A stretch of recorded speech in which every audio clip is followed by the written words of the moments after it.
If you are a parent, if you know any parents, then you know there is only one children's show that kids love and parents can tolerate. All right. It is Bluey. And the whole show, if you're not familiar, it's centered around a family of 4 dogs living in Australia.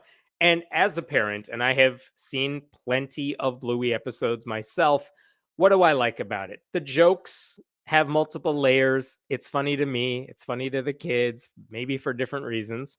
The music is friggin' amazing. And also, like, if your kids want to watch Bluey, it's not the worst way to spend your time. Okay. You may have seen this earlier in the year, but there was a season finale for season 3 of Bluey that was so damn good. Adults were crying. Seriously, if you're on the internet right now, go on Google, type in Bluey season finale, The Sign, crying. Like, it was emotionally impactful. That's how good the episode was. And listen, I've seen my share of really annoying kids' cartoons over the past several years. Bluey's actually good. And it seems like, unlike a lot of shows, it's almost universally liked by people. And the thing is, whenever anything is liked that much by that many people, there are going to be knee-jerk contrarians who want to tell you why it sucks. It's like all those right-wing people who are like, let me tell you why Taylor Swift is actually bad for you. It's like, no one cares. Let us have her. She's enjoyable. We're all good. Anyway, so what happened in this case? There is a conservative writer named Jeremy Pryor, and he's very upset with the show Bluey. And that's because on the show, Bluey, who is the girl, she's the daughter of this family, her father, Bandit, he is an archaeologist who's also a very loving dad to Bluey and her sister. And Jeremy Pryor has a very big problem with that. So this was published in The Blaze, which is a right-wing outlet. And just look at the headline here. First of all, look above my head. There's the family. They're adorable. And let's see here how a beloved children's cartoon turns fathers to mothers, and what the bottle says about it, because that's really the take we were looking for. I read that headline and I thought, is this guy doing something transphobic with Bluey? Because I don't know. I don't remember that episode. But no, that's not where he was going with this. And I would also tell you this. Jeremy Pryor actually wrote this article like a year and a half ago on his personal website. And for whatever reason, the Blaze decided to pick it up this week. I don't know why, but it's not like it's a brand new article in any meaningful way. I would also tell you that the original article that Jeremy Pryor wrote on his website has been deleted. I think he's that embarrassed by all the people responding to this piece that was posted on the Blaze. Okay, so anyway, what is Pryor's problem with this show? Let's read about what he says. Okay, there's only one problem with this new ideal father. He embodies almost all of the elements of the traditional mother, purged of the essence of elements from the historic father. What the hell is this guy talking about already? Apparently, Bandit's not manly enough as a cartoon dog. Okay, what happens? The dad, Bandit, is seen as a constantly nurturing, always present playmate to his 2 daughters, Bluey and Bingo. He's so present, in fact, that fans of the show often joke about when Bandit finds time to work. And in the show, it's clear that the mother has less time to play than the dad. Oh no, he's a nurturing, present father? This sounds horrible. What the hell? We'll scroll down a bit here. What else does he say? Um, I first heard of red flags in Bluey from my 2 teenage daughters, who watched an episode after hearing from so many Christian families who loved the show, and they immediately saw what was happening. Oh my God, what happened? Their first statement was something like, they treat their dad like a plaything. Horrifying. The kids play with their father. I can't believe this. This is the best part of the article. I then watched one 3-minute clip on YouTube from a different episode and saw what they were so alarmed by. I'll pause here for a second. This is not an exaggeration. He did not watch a 3-minute clip followed by, like, I then watched 5 episodes. No. Everything he knows about Bluey is from one 3-minute clip. And it's not even like a bad 3-minute clip. It's just a random 3-minute clip from Bluey. And he says, there are hundreds of interesting elements of fatherhood that one can glean from studying how God interacts with the meta father, Abram. But I'm pretty sure Bandit is in no way tethered to this understanding of fatherhood. Oh my God. This is so comically bad in terms of a review. Here's what I can gather from what we have read so far. Bandit plays with his kids. Bandit also dresses up in wacky costumes to humor his children. And he also never hits them with a rod. And that apparently makes him a beta male, like the antithesis of God's plan, the sort of father real Christians hate.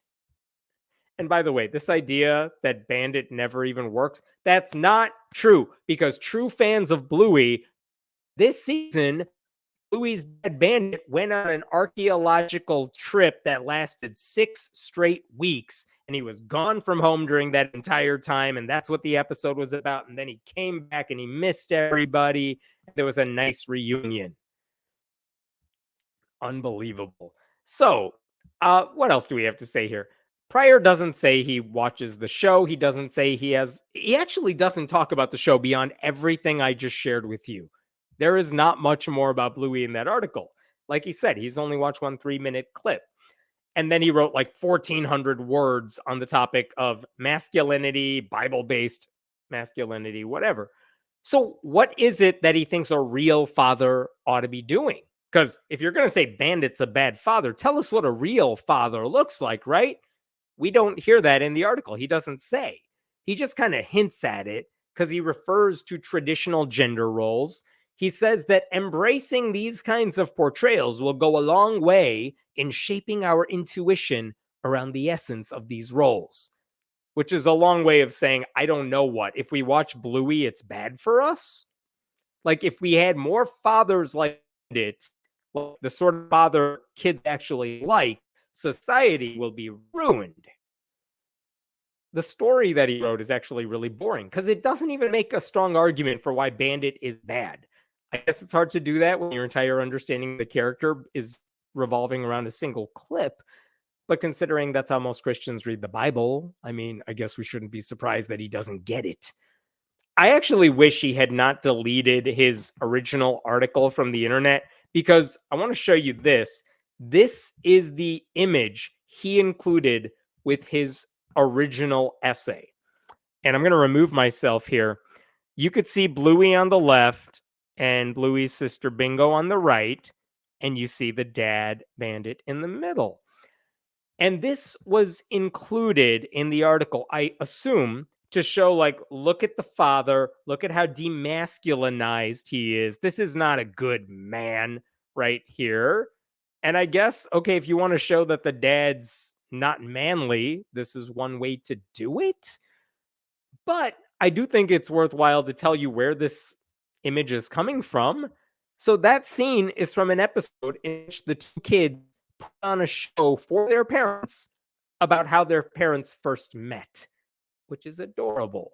And at one point they say, we need like a volunteer, and they drag daddy into their storytelling, and he reluctantly agrees to put on the baby costume. Is he happy about that? No. Is it funny as a viewer to see that sight gag? Absolutely. The point is, he did something he didn't want to do because it amused his kids. How is that a bad role model? Right? And look at what this guy writes, Pryor. Look at what he writes in this essay of his. Our culture loves this depiction of fatherhood. It empties the father character of all the elements of the traditionally masculine father we've grown uncomfortable with. And at the same time, it provides freedom for the mother to get out in the world and explore her individual passions. This is written as if this is a bad thing. Oh no, the mother's going to get out and explore something she loves? Can't have that. And this guy's not masculine enough. Oh my, listen, if your idea of a traditional masculine father is an abusive asshole who thinks a woman's place is in her home, then sure, Bandit's not your guy. But that's why he's not just a good father, he's better than the traditional guys we're used to seeing. The weird thing is, Pryor treats Bandit like a problem when really it's the sort of thing you would hope any decent father would do for his kids: play with them, make them laugh, be kind and gentle while also creating sensible boundaries when you need to. You would think Pryor would appreciate that a hell of a lot more than typical sitcom or cartoon dads. Because if you think about it, you think of Homer Simpson or something like that. Or Peter Griffin, what do all these guys have in common? They're all idiots who marry up, who have no discernible skills, who seem completely oblivious to their kids' needs. Like, are those the dads he thinks we should be looking up to? Because Bandit's none of those things, but he doesn't like it. And by the way, he said something else that was just comically wrong about all this. He wanted to make an argument that Bluey's some sort of liberal conspiracy, and look at how he did it here. Check this out. Creating a daughter named Bluey using the color blue is totally lost on us. Like, he caught it, but you idiots did not. It goes right past our conscious awareness. If we do think about it like he has, we think it's cool that they're reversing the gender stereotype of colors, because you would expect this dog to be pink. We're playing checkers with those who are playing chess, and we have been checkmated over and over again. So in this guy's weird ass Christian view, Bluey is blue because the creators of Bluey are trying to subvert gender norms. And like, why we could have made this girl pink, but we're going to make her blue to brainwash your kids. No, that's not why Bluey is that way. Bluey isn't blue because the creators are trying to push back against gender norms. Bluey is blue because the brand of dog that this family is, as you could see here, they're Australian cattle dogs, and they are referred to as blue heelers. They are a dog that exists in Australia. Where blue heelers, Bluey. Do you get it? That's why the name is Bluey. And if you're going to name a dog Bluey, then coloring it blue makes sense. So this guy is so desperate to find a conspiracy in a show where there isn't one that he's literally getting basic facts wrong. Like, I guess the one consolation to all of this is that when I read the Blaze article and I scrolled down to the comments, which is something you should never do, even the right-wing commenters are like, dude, what the hell is wrong with you? Just to give you an example of what they said on the Blaze's website. What a sad take on such a great show. The world is on fire and this show isn't one of the problems. I think you're really reaching to come to this critical analysis. Like, you know, it's a bad article when even Trump voters are like, I think you're taking this too far. So anyway, if you're keeping score, conservatives hate childless cat ladies, childless women in general, childless couples, those are horrible, gay couples with children, gay couples without children, straight couples who have kids who were conceived through IVF, and apparently straight couples with naturally born children if they are dogs and daddy is too nice. So that's where we're at today. I think I'll stop there. What other questions we got about this horrible article? Fellas, is it effeminate to love your family? No kidding. Seriously, they show a dad who's nice to their kids, and this guy's like, not manly enough. In my day, we hit our kids and yell at them and never look them in the eye. Like Jesus would with his kids. Wait, he saw 3 minutes of a show, didn't like it, and is now speaking out against its evils. Standard Christian outrage, anyone? I mean, hey, again, I know I said this earlier, but these people will read one out of context passage from the Bible and use it to base their entire like political worldview. So par for the course for guys like this. Ironic, the people advocating for an ever present father complaining about a present father. That's what I don't get. You could easily make the case that Bandit represents the ideal Christian father, but that would mean you're praising something that is like mainstream cartoon. And I think that would play well with a Christian audience that tries to reject everything in traditional media. My father used to let us play beauty parlor and put barrettes and bows in his hair. Right? It's just fun. No one cares. It's not gender bending. It's just, all right, kid, if it'll shut you up for a few minutes and it makes you laugh, let's do it. Like, my hair is too short for my kids to do that sort of thing, but we've definitely played a lot of other stuff that I'm sure this dude wouldn't like, but it's like, whatever. If wrestling makes them laugh and things, like, go for it. It's fun.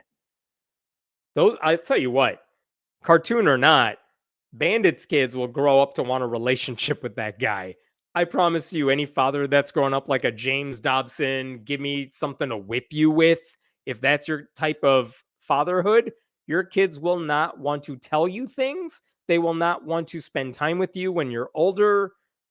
I mean, we've heard that story many times over. I'm not sure why Pryor is eager to repeat it.